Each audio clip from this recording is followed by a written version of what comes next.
One cool evening in the small town of Ibadan, Adiz sat on the wooden bench outside her father's house, peeling oranges as the sun slowly disappeared behind the trees. The air smelled of roasted corn and dust from passing motorbikes. Everything seemed calm until her father, Mr. Okoro, called her inside with an excited smile she hadn't seen in a long time. "Adiz, my daughter," he said, his eyes shining. "I have good news for you." She looked up curiously. "What is it, Papa?" He cleared his throat, almost shy. "I am getting married again." Adiz froze, the orange slipping from her hand. "Married?" she repeated softly, unable to hide her surprise. "Yes," he said proudly, standing tall. "Her name is Gloria. She's a good woman. You will like her." For a moment, Adiz didn't know what to say.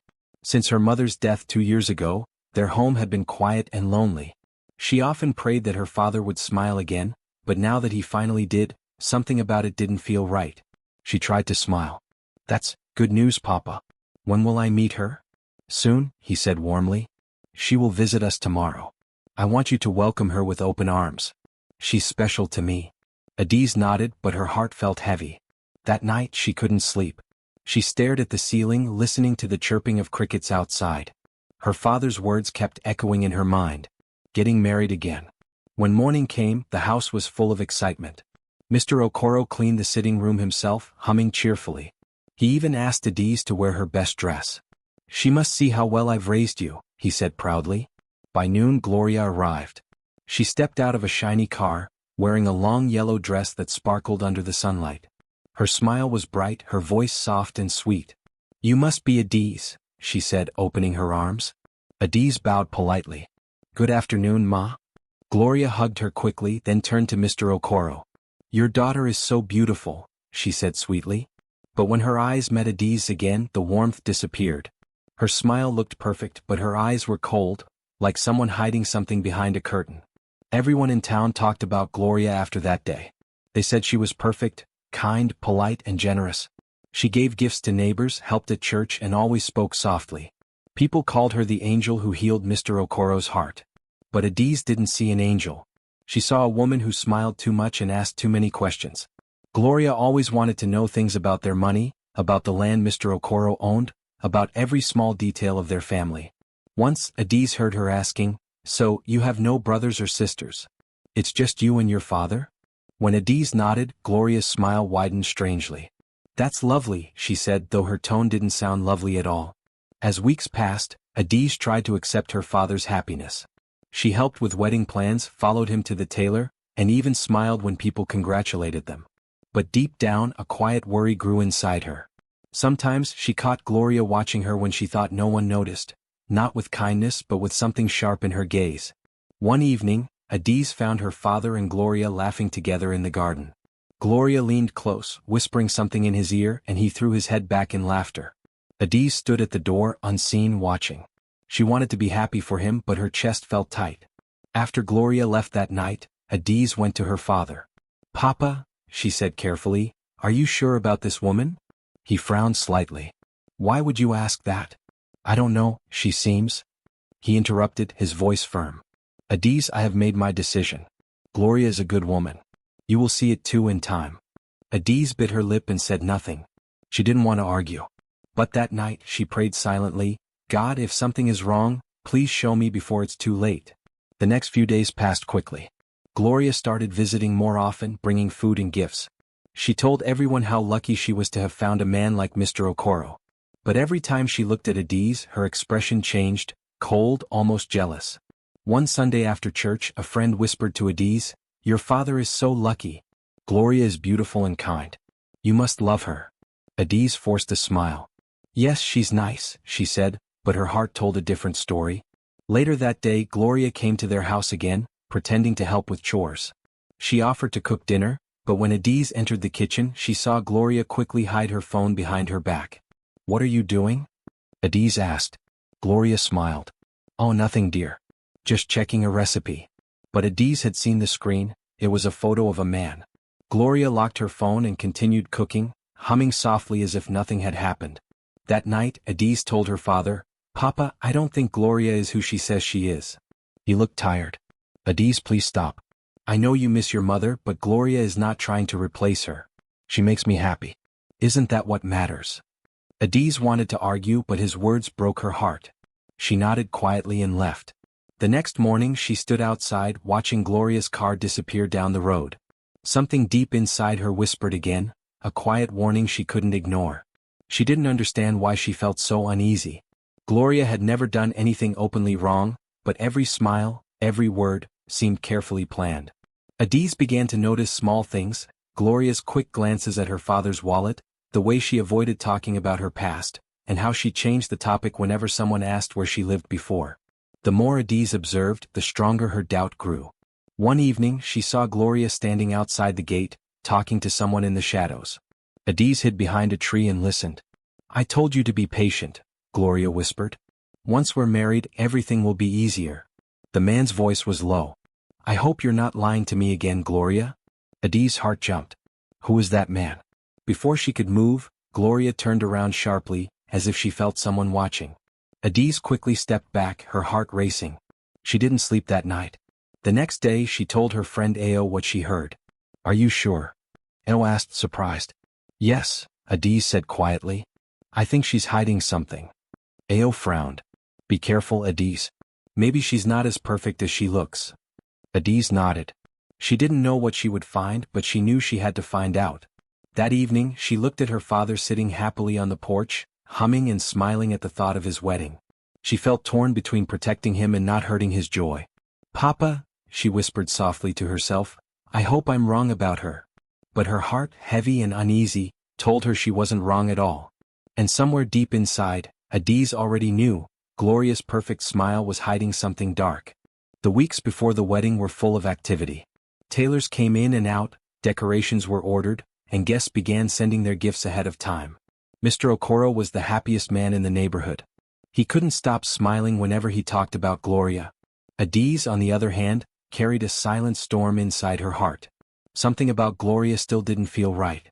She tried to shake off the thought, but her mind kept returning to the strange night when she had heard Gloria whispering to a man outside their gate. Every time she looked at Gloria, she saw perfection on the surface, the bright clothes, the smooth voice, the gentle smile. But underneath, she felt something hidden, something dangerous. One night, Adiz woke up to the sound of footsteps outside. It was almost midnight. She looked out the window and saw a shadow moving quietly near the gate. Her heart began to beat fast. It was Gloria. She wore a long shawl that covered her head and shoulders. Without turning on a light, she opened the gate slowly and disappeared into the darkness. Adiz's mouth went dry. Where was Gloria going so late at night? The next morning she asked her father carefully, "Papa, did Gloria go somewhere last night?" Mr. Okoro looked up from his newspaper. "No, why?" "I saw her leaving the house around midnight," Adiz said. He frowned. "Adiz, please stop this. You are imagining things. Gloria would never do that." "But Papa." "No," he snapped. "You are jealous. Just because I found happiness again doesn't mean someone is trying to hurt us." The words stung. Adiz felt tears in her eyes. She loved her father too much to argue, but she knew what she saw. After that she became more careful. She watched Gloria quietly, when she cooked, when she spoke on the phone, when she left the house. There were small signs everywhere.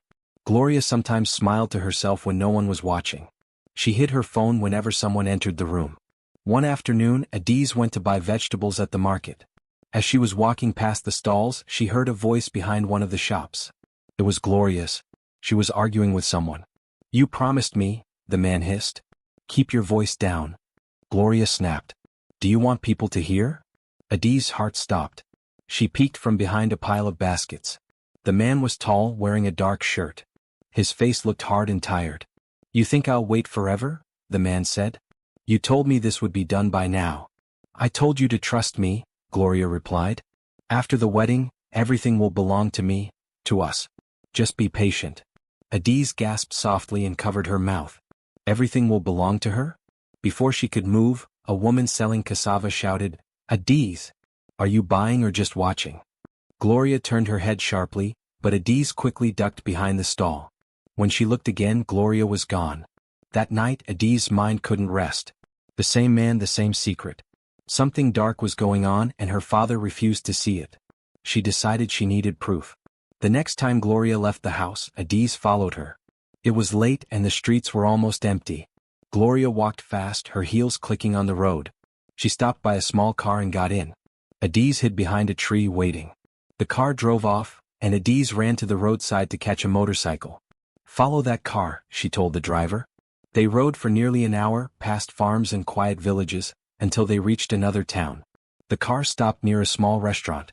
Adiz got off the motorcycle and hid behind a wall. Through the restaurant window, she saw Gloria sitting with the same man from the market. This time there was no anger. Gloria was smiling, the same fake, perfect smile she used at home. But her eyes looked different now, softer, warmer. Then, to Adiz's shock, Gloria leaned forward and hugged the man tightly. It was not a friendly hug. It was the kind of hug only lovers shared. Adiz felt her chest tighten. Her throat burned with anger and disbelief. The man held Gloria close and whispered something in her ear. She laughed softly and touched his hand. Adiz's whole body shook. How could she? She waited until Gloria and the man stood up to leave. When they walked out of the restaurant, holding hands, Adiz quickly hid behind a wall. She pulled out her small phone and took a picture of them. Her hands trembled so much she almost dropped it. When she got home, her father was still awake, sitting on the porch. "Where have you been?" he asked. "Do you know what time it is?" "Papa," she said quickly, "I followed Gloria. I saw her with another man. They were together, like lovers." Mr. Okoro's face turned dark. "Adiz, enough," he shouted. "I warned you to stop this jealousy. You're lying." "I'm not lying, Papa. I have proof." She opened her phone to show the picture, but before she could unlock it, he stood up angrily. "I don't want to see it. I don't want to hear another word. Gloria loves me and you will respect her. Do you understand?" Tears filled Adiz's eyes. "Papa, please. Go to your room," he thundered. She ran inside, crying quietly. She didn't understand how love could blind her father so completely. That night, Adiz sat on her bed, staring at the picture of Gloria and the man. She knew she couldn't keep quiet anymore. The wedding was just 2 weeks away. If she didn't act fast, her father would marry a woman who was lying to him, and maybe planning something worse. Over the next few days, she tried again to gather more proof. She went back to the restaurant, asked around, and finally learned something shocking. The man's name was Daniel, and he was known in that town as Gloria's husband. The woman at the restaurant said, yes, they used to live here together. But one day she left and told people he had died. "So you say she's marrying someone else now?" Ah, this world. Adiz's head spun. Gloria was already married, and she was lying to her father. She went home and sat under the mango tree, shaking. "She's a fraud," she whispered to herself. "She's been lying all along." She thought about going to the police, but she had no idea where to start. Her only plan was to stop the wedding before it happened, even if her father hated her for it. When Gloria came to visit again, Adiz watched her closely. She saw how Gloria touched her father's shoulder, how she spoke sweetly, how easily she fooled him. Every smile, every laugh made Adiz's anger grow. That night, when her father was asleep, she looked at the wedding invitation sitting on the table. Read, "Mr. Okoro and Miss Gloria invite you to their wedding ceremony." Adiz clenched her fist. "Not Miss Gloria," she whispered. "Mrs. Gloria Daniel." She knew then what she had to do. She couldn't let the wedding go on. She would find a way to expose the truth, even if it meant crashing her own father's wedding. As she lay down that night, staring at the dark ceiling, she whispered, "Mama, if you can hear me, give me strength. I must protect Papa, even if he never forgives me." The crickets outside chirped loudly, and somewhere in the distance, thunder rumbled softly, as if the heavens themselves knew that a storm was coming. Adiz woke up early the next morning, her heart pounding with worry. The wedding was in 2 days, and her father still refused to believe anything she said. Every time she tried to warn him, he told her to stop talking about Gloria. He was too deep in love, too blind to see the danger standing right beside him. But Adiz couldn't give up. She knew something terrible was about to happen if she didn't stop it. That day, she went to the small town where she had seen Gloria with the man named Daniel. She wore a plain scarf and carried a small bag with her phone and a notebook inside. The town was busy, full of people selling fruits, clothes, and roasted meat. She asked quietly around the area, pretending to be someone looking for work. After some time, she met an old woman who remembered Gloria very well. "Ah, that fine woman?" "Yes, I remember her," the woman said, shaking her head. "She came here a few years ago with her husband. They used to rent the small blue house near the church. Always wearing nice clothes, always smiling. But one day they disappeared. People said they cheated some traders and ran away with their money. Adi's eyes widened. Do you remember the husband's name? The woman thought for a moment. Daniel. Yes, that was his name. Daniel and Gloria. Adi's hands trembled. Thank you, Ma, she said, giving the woman some money. She hurried to the small local government office, hoping to find more information. Inside, she met a tired-looking clerk sitting behind a dusty desk filled with papers. His name tag read Mr. Bamadil. Good afternoon, sir, Adi said politely. Please, I need your help. I'm looking for records of a woman named Gloria. She might also use another name, maybe Gloria Daniel. Mr. Bamadil raised an eyebrow. Gloria Daniel, you say? That name sounds familiar. He stood up slowly and went through a pile of old files in a wooden cabinet. After some minutes he pulled out a folder and flipped through it. Then he frowned. Yes, here it is. Gloria Daniel and her husband, Daniel Ocone. They were reported for fraud about 2 years ago. They collected money from traders, promising to start a business, and then disappeared. Adi's heart started racing. Are you sure it's the same woman? He nodded. I can show you their pictures. He opened an envelope and pulled out 2 faded photographs. The moment Adi saw them, she gasped. It was Gloria, the same face, the same smile, only her hair was shorter in the photo. This is her, Adi said quietly, her voice shaking. She's about to marry my father. Mr. Bamadil's eyes widened. What? That woman is wanted. The police have been searching for them since they escaped. We never found out where they went. Adiz took a deep breath. Please, can you give me copies of these papers? I need to stop her before she ruins my father's life. He hesitated for a moment, then nodded. Wait here. After a few minutes, he returned with photocopies of the documents. The report, the photographs, and an old police notice describing the crimes. Adiz thanked him with tears in her eyes. You've just saved my father, she said. But she knew it wasn't over yet. Having proof was one thing, making her father believe it was another. As she left the office, she saw 2 men talking near the gate. One of them was the same man she had seen with Gloria, Daniel. He was standing beside a motorbike talking to someone on the phone. Adiz quickly hid behind a wall, her heart thumping fast. Everything will be ready, Daniel was saying. Once the wedding is done, she'll have access to his account. After that, we disappear again. Adiz's blood ran cold. They were planning to steal from her father. She pulled out her phone and secretly took a photo of Daniel. Then she waited until he left before stepping out from her hiding place. She walked quickly to the police station nearby. The officer at the desk looked up as she entered. Yes, young lady, how can I help you? My name is Adiz Okoro, she said, her voice trembling slightly. I have information about 2 people, Gloria Daniel and Daniel Ocone. They are wanted for fraud. And one of them, she's about to marry my father. The officer's eyes narrowed. Are you serious? Yes, Adiz said, showing the papers and photos. She changed her name and came to our town. The wedding is in 2 days. You must stop her. The officer studied the papers, nodding slowly. These are real documents. But we need to confirm this properly. Can you come back tomorrow with your father? My father won't believe me, Adiz said sadly. He thinks I'm jealous. The officer sighed. Then we will need to attend that wedding quietly. If it's really her, we'll arrest her there. Adiz nodded quickly. Yes, please. Come to the wedding. You'll see the truth yourself. She left the police station feeling a mix of fear and hope. She had proof, but time was running out. That evening she returned home. Gloria was sitting in the living room with her father, laughing softly as she helped him pick his wedding clothes.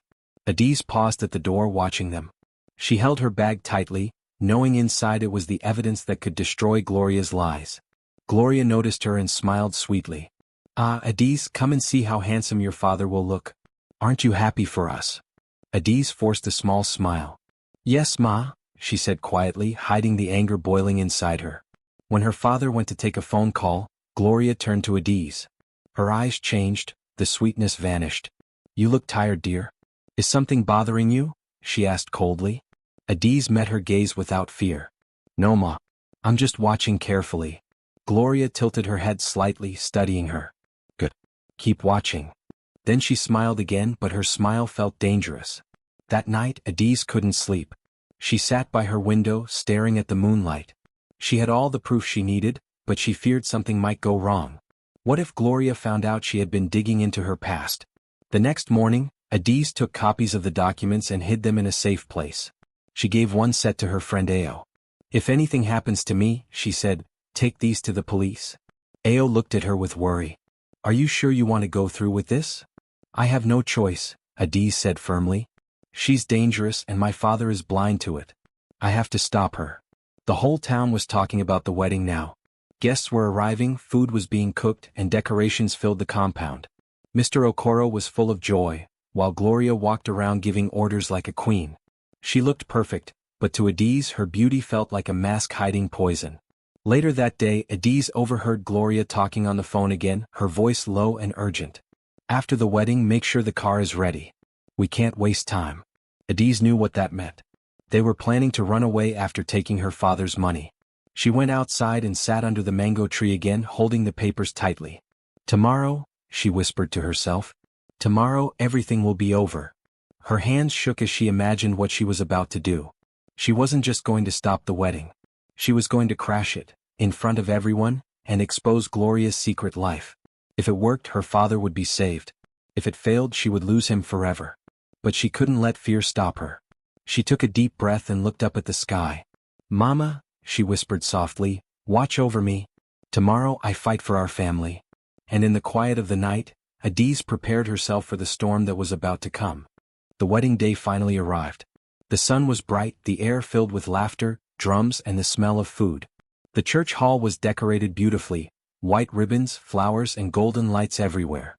Guests filled every seat, whispering about how lovely the bride looked. Mr. Okoro, dressed in his best suit, smiled proudly as he stood at the altar. His joy was complete. But Adiz's heart was beating fast.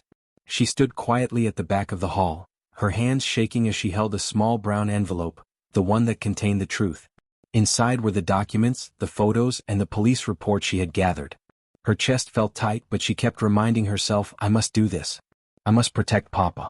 The choir sang softly as Gloria walked down the aisle. She looked stunning in her white dress, her veil shining under the lights. Everyone admired her. People whispered, she looks like an angel. But Adiz saw through that angelic face. She saw a woman hiding lies behind a perfect smile. Gloria walked gracefully toward Mr. Okoro, holding a bouquet of white flowers. She smiled sweetly at him, but when her eyes met Adiz from across the room, her expression hardened for just a second, quick enough for Adiz to see the danger behind it. The pastor began the ceremony. His deep voice echoed across the hall. We are gathered here to join this man and this woman in holy matrimony. If anyone has any reason why these two should not be joined together, speak now or forever hold your peace. For a moment the room was silent. Everyone waited, smiling, expecting nothing but happiness. But then Adiz took a deep breath and stood up. Her chair made a soft sound, but it was loud enough to turn every head in her direction. I object, she said clearly.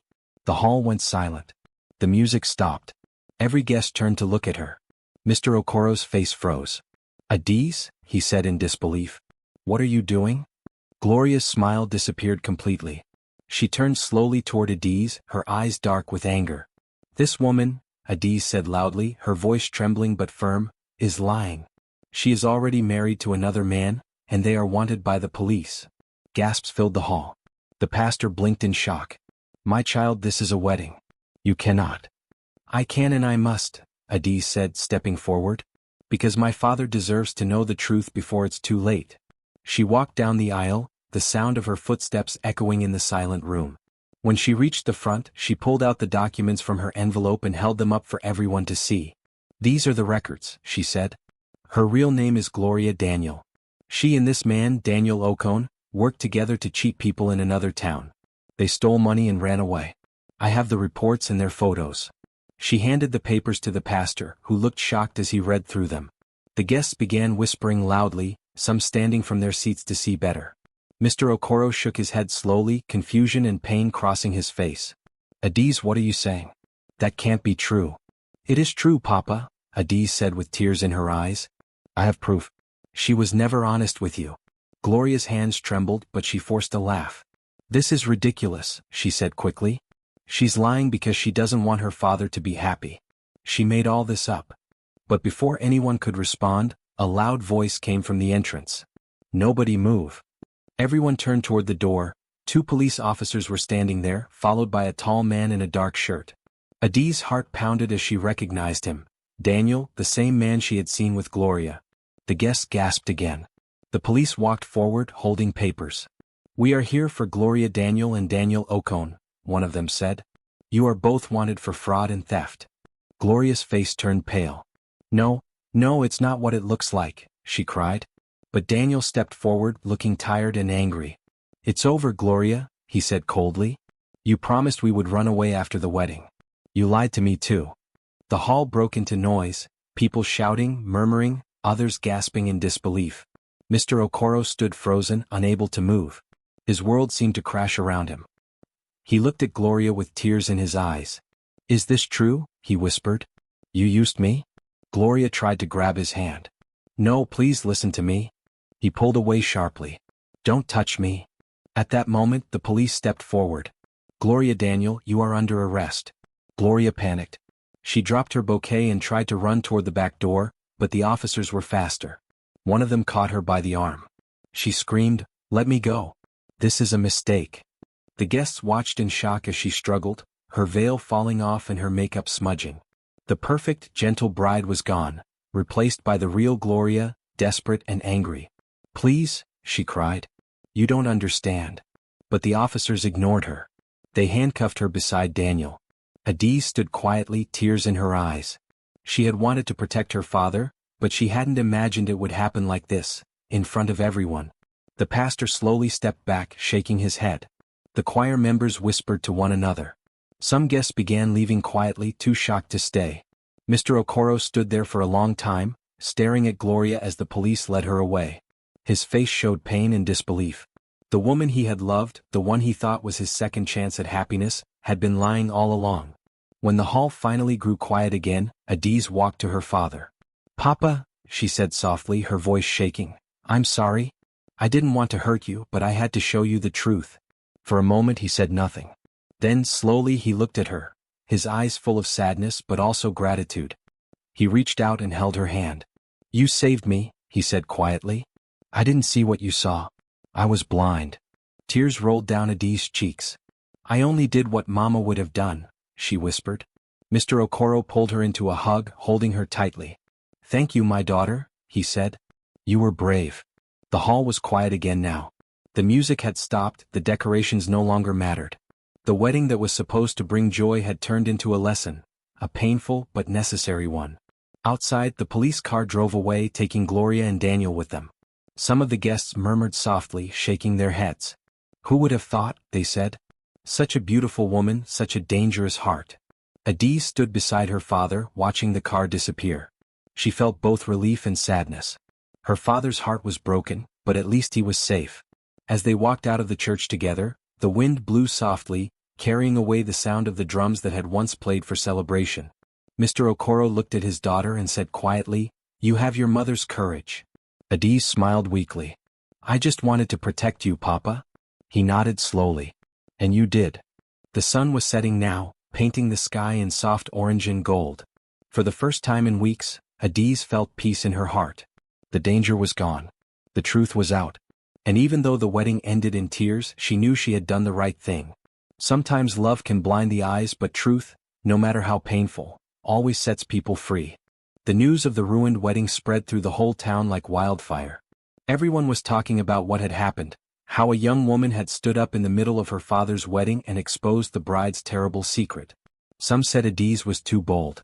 Others said she was brave and wise beyond her years. But one thing everyone agreed on was that she had saved her father from disaster. That night, the big wedding hall was quiet. The flowers had started to fade, the music had stopped, and only a few candles were still burning. Mr. Okoro sat alone on a wooden chair, staring at the empty space where Gloria had once stood in her wedding dress. His heart was heavy with shame and pain. He had truly believed that Gloria loved him. He had wanted so badly to feel loved again after losing his wife that he ignored every warning. Adiz stood at the doorway watching him silently. Her heart ached for her father. She had done the right thing, but it still hurt to see him broken. Slowly, she walked toward him and placed her hand on his shoulder. "Papa," she said softly. He looked up at her. His eyes were red and tired. "Adiz," he whispered, his voice shaking. "You were right. I was blind. I didn't see the truth even when it was in front of me." Adiz knelt beside him. "You just wanted to be happy," she said gently. "There's nothing wrong with that. But sometimes love can make people see only what they want to see. He sighed deeply and shook his head. You protected me when I couldn't see the truth. He reached out and hugged her tightly. My daughter, I will never forget what you did for me. You stood up for what was right, even when I didn't believe you. Tears filled Adi's eyes as she hugged him back. I just didn't want you to get hurt, she said. Mama would have done the same. For a long time they stayed like that, father and daughter holding on to each other as the candles burned lower. The pain in the room slowly began to fade, replaced by quiet relief. The next day the story spread everywhere. The local newspaper even wrote about it. Young woman saves father from marrying a wanted criminal. People in the market, the church, and even children on the street talked about Adiz. Some said she was too brave for her age. Others said God had used her to protect her father. But Adiz didn't care about fame. She didn't do it to be known. She only smiled quietly when people praised her. I just followed my heart, she would say. A few days later, the police confirmed that Gloria and Daniel had confessed to several crimes. They had cheated many people and were planning to disappear after the wedding. Mr. Okoro was shocked to learn that even his money and land documents had been part of Gloria's plan. If Adiz hadn't stopped the wedding, he would have lost everything. His home, his savings, and maybe even his life. One evening, Mr. Okoro sat on the porch of their house, watching the sunset.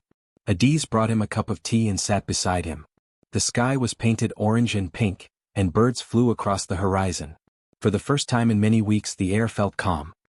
He looked at his daughter and smiled sadly. You know, Adiz, he said, I thought I had lost everything that day. But I was wrong. I still have the most precious gift, you. She smiled softly. And I still have you, Papa. He nodded slowly. I was a fool. I let loneliness close my eyes. But you opened them for me. You reminded me that love should not blind us, it should guide us. Adiz looked out at the fading light and said, love should never blind the eyes. It should help us see clearly. Her words were simple, but they stayed in his heart. He repeated them to himself quietly, as if memorizing a lesson that came too late but saved him in time. In the days that followed, life slowly returned to normal. The decorations from the wedding were taken down. The hall was cleaned, and the memories of that shocking day began to fade. But Mr. Okoro never forgot. He became more careful, more thoughtful, and more grateful. He started spending more time with Adiz.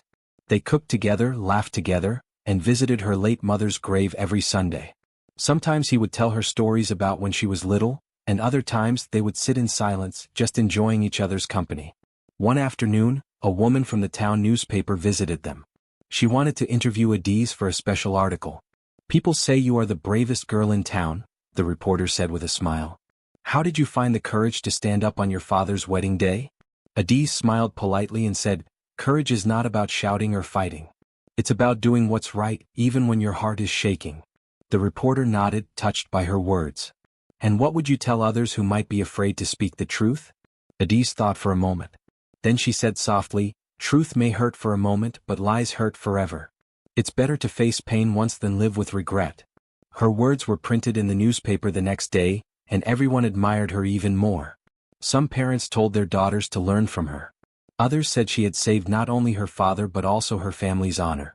Mr. Okoro couldn't be prouder. When people praised Adiz, he would smile and say, she is her mother's child. Brave, honest, and pure. Time passed, and the memory of Gloria faded away. The wounds in Mr. Okoro's heart slowly healed. He no longer looked for love in strange places. He found it every day in the warmth of his daughter's smile. Sometimes when they sat outside watching the stars, Adiz would remember that day, the fear, the courage, and the truth. She knew it had changed their lives forever. One evening, as they watched fireflies light up the garden, Mr. Okoro said, Adiz, you taught me that sometimes, love needs to see clearly to protect itself. She smiled. And sometimes, love needs to speak up, even when no one wants to listen. He nodded slowly. Yes. Because silence can destroy, but truth can save. They both sat quietly after that, watching the night sky. The air was peaceful, the house warm, and their hearts finally at rest. From that day on, peace lived again in their home.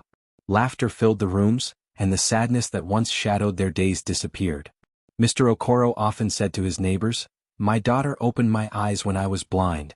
She saved not just my life but my soul. And Adiz, whenever someone asked her what happened, would only smile softly and say, love should never blind the eyes. Her words became a quiet truth that people remembered long after the story faded from the headlines. And so, Adiz and her father continued to live in peace, not rich with gold but rich with understanding, love, and honesty. The town learned something from their story too, that no matter how beautiful a person may look, real beauty is in truth, not in appearance.